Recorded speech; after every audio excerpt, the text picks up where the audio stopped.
Netflix is home to an enviable library of movies. From horror, to comedy, to romance, and everything in between, the streamer has all that we could want and more. But if you're looking for not only a quick rundown of the top 10 most popular movies on Netflix, but also a little more information on what they're about and who's in them, we've got you covered. Below, we've assembled the current list of the most popular movies on Netflix along with more information about each film. Bowser is coming. There's a huge universe out there. Number 1. Sniper: Ultimate Kill is a 2017 American action film. The film is the 7th installment of the Sniper film series and a sequel to Sniper: Ghost Shooter, 2016. It was released direct-to-video on October 3, 2017. Colombian drug kingpin Jesus Morales hires a skilled sniper known as El Diablo to eliminate all of his enemies, enabling him to gain more control over routes for smuggling drugs into the United States. Kate Estrada, a DEA agent, was sent to Colombia with Master Sergeant Brandon Beckett to stop El Diablo and extradite Morales. It is a very gory movie with graphic kills that are kind of over the top. You definitely don't want to be eating anything. It is kind of gross. There is also one graphic sex scene with Marla Ramos and the super killer sniper and bad guy El Diablo. Sniper: Ultimate Kill has received acclaim for its meticulously crafted tactical storyline, which unfolds the DEA's mission to apprehend Jesus Morales. The movie enthralls viewers through gripping action sequences and skillful utilization of suspense, particularly in the strategy employed to draw out El Diablo. You better believe I'll be the one taking that shot.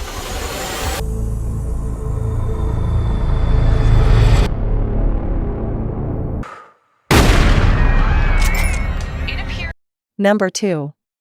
Sniper: Assassin's End is a 2020 American action film directed by Carr Andrews and starring Chad Michael Collins, Tom Berenger, and Sayaka Okamoto. The film is the 8th installment of the Sniper film series and a sequel to Sniper: Ultimate Kill, 2017. Special Ops Sniper Brandon Beckett is set up as the primary suspect for the murder of a foreign dignitary on the eve of signing a high-profile trade agreement with the United States. Narrowly escaping death, Beckett realizes that there may be a dark operative working within the government and partners with the only person whom he can trust, his father, legendary sniper master gunnery Sergeant Thomas Beckett.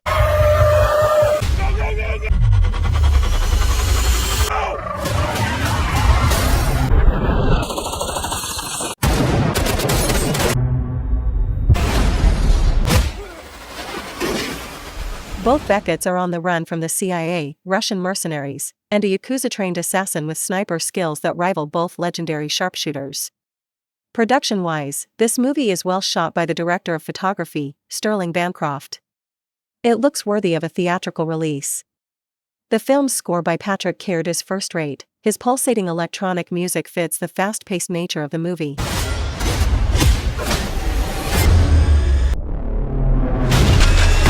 Number 3. Rebel Moon, Part 1, A Child of Fire, or simply Rebel Moon, is a 2023 American epic space opera film directed by Zack Snyder from a screenplay he co-wrote with Kurt Johnstad and Shay Hatton, based on a story Snyder conceived. It is intended to be the first of a trilogy planned by Snyder.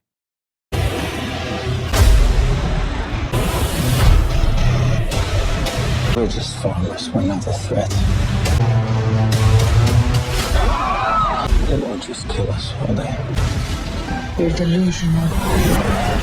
The film is set in a fictional galaxy ruled by the imperialistic Motherworld, whose military, the Imperium, threatens a farming colony on the moon of Velt. I could help you.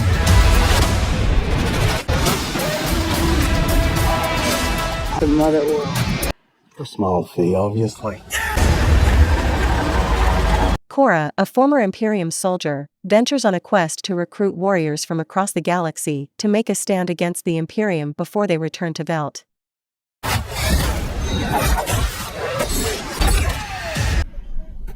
We're gonna have to fight.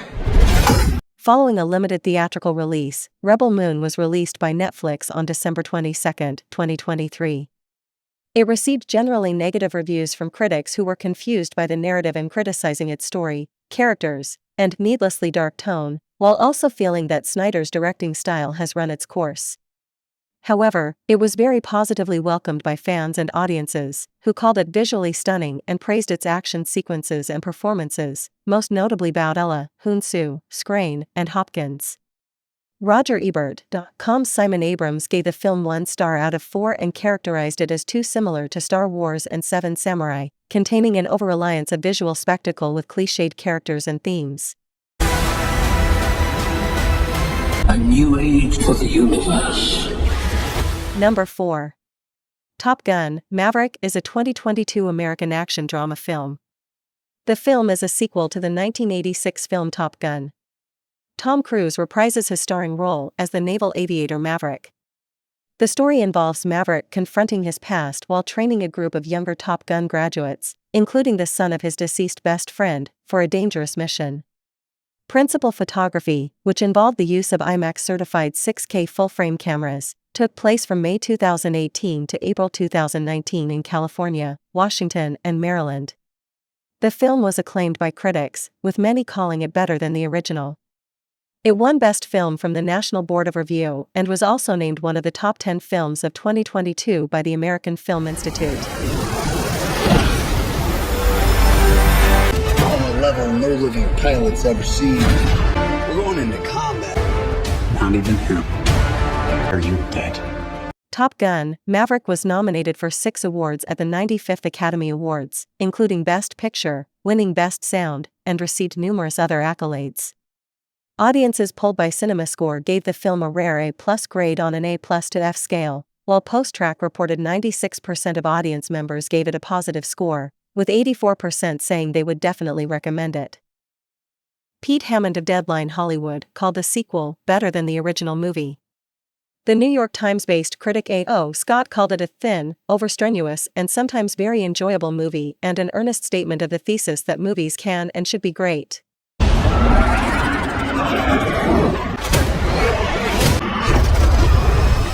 Number 5.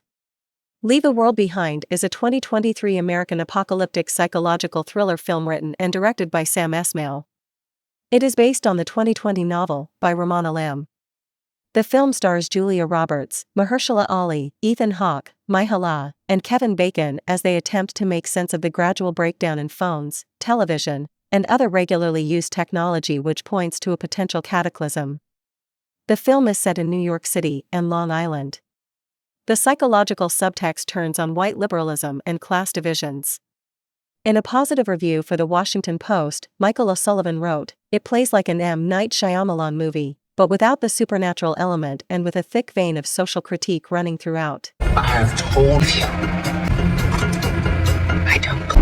I would do anything. Get in the car right now! What happens may be extreme, but it feels based on mundane reality. Exwin Lema, writing for the Sunday Times, called the film jittery and suspenseful, and that some overhead cinematography emphasizes that we're all puppets in someone's else, sick, marionette theater. We're not in control, but Esmail is of his startling, character-driven doomsday story. You've been picking up on what's going on out there.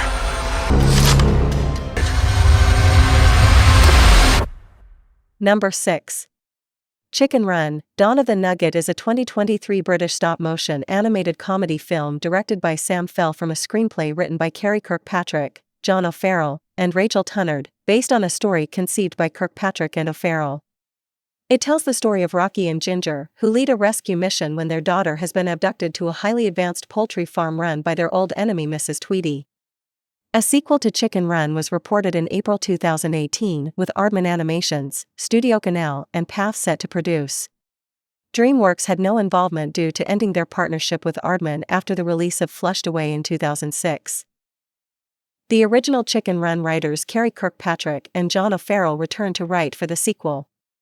Chicken Run: Dawn of the Nugget offers more of the easy laughs and eye-catching animation that fans of the original enjoyed, although there's a general feeling of diminishing returns. It's hot! Now who's gonna stop me?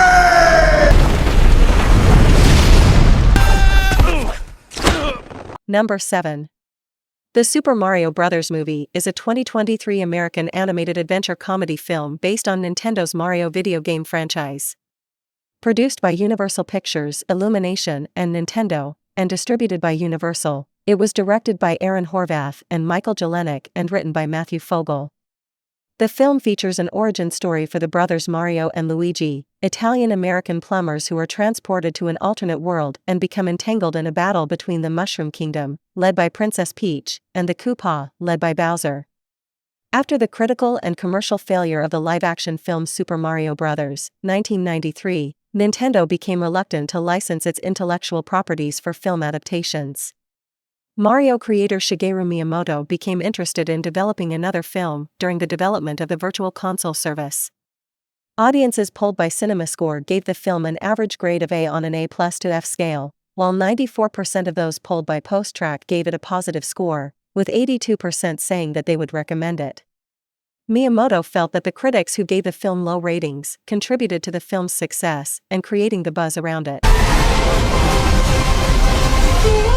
Our big adventure begins now! Come on, Mario! Number 8. Leo is a 2023 American animated musical comedy film directed by Robert Marionetti, Robert Smigel, and David Wachtenheim, in Marionetti and Wachtenheim's feature directorial debuts, written by Smigel, Adam Sandler, and Paul Sato, and produced by Sandler and Miri Soria. The second animated feature from Sandler's production company Happy Madison Productions, coming 21 years after the first, 8 Crazy Nights, 2002. The film tells the story of a Tuatara longing for the wild and worried about dying who is taken home by different students per the assignment of a strict substitute teacher, but gets himself caught up in the troubles of each student, and offers great advice to each of them. Leo was released by Netflix on November 21, 2023, to generally positive reviews. On the review aggregator website Rotten Tomatoes, 82% of 71 critics' reviews are positive, with an average rating of 6.6 or 10. The website's consensus reads, "Slick animation, catchy songs, and some winning voice work from a cast led by Adam Sandler help Leo strike an uneasy balance between satirical and sweet." Metacritic, which uses a weighted average, assigned the film a score of 65 out of 100, based on 15 critics, indicating generally favorable reviews. That's good. Don't dignify it. I'd kill for a spicy tuna roll right about now. Number 9. The Boss Baby, Family Business, known in other territories as The Boss Baby 2, is a 2021 American animated comedy film. It is loosely based on the 2010 picture book The Boss Baby and its 2016 sequel, The Bossier Baby by Marla Frazee. The film is the second installment in the Boss Baby franchise and the sequel to the 2017 film. The plot follows the now-adult Templeton brothers who were brought back together after Tim's daughter Tina requests their help for Baby Corp to stop a professor from erasing childhoods worldwide. Plans for a Boss Baby sequel were announced in May 2017, with McGrath returning to direct. Audiences polled by CinemaScore gave the film an average grade of A on an A+ to F scale, an improvement over the first film's A-, while PostTrack reported 72% of audience members gave it a positive score, with 49% saying they would definitely recommend it. Thomas Floyd of The Washington Post gave the film 2.5 or 4 stars, writing that there's a severe case of sequelitis, as returning director Tom McGrath and screenwriter Michael McCullers go to farcical lengths to recreate the original movie's gags, story beats, and character dynamics. Something money can't solve. What the fuck? Number 10. Pretty Woman is a 1990 American romantic comedy film. The film stars Richard Gere and Julia Roberts, and features Actor Elizondo, Ralph Bellamy, in his final performance, Laura San Giacomo, and Jason Alexander in supporting roles. The film's story centers on Hollywood escort Vivian Ward and wealthy businessman Edward Lewis. Vivian is hired to be Edward's escort for several business and social functions, and their relationship develops during her week-long stay with him.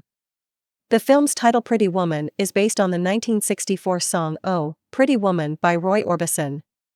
The original screenplay was titled 3000 and was written by then-struggling screenwriter J.F. Lawton.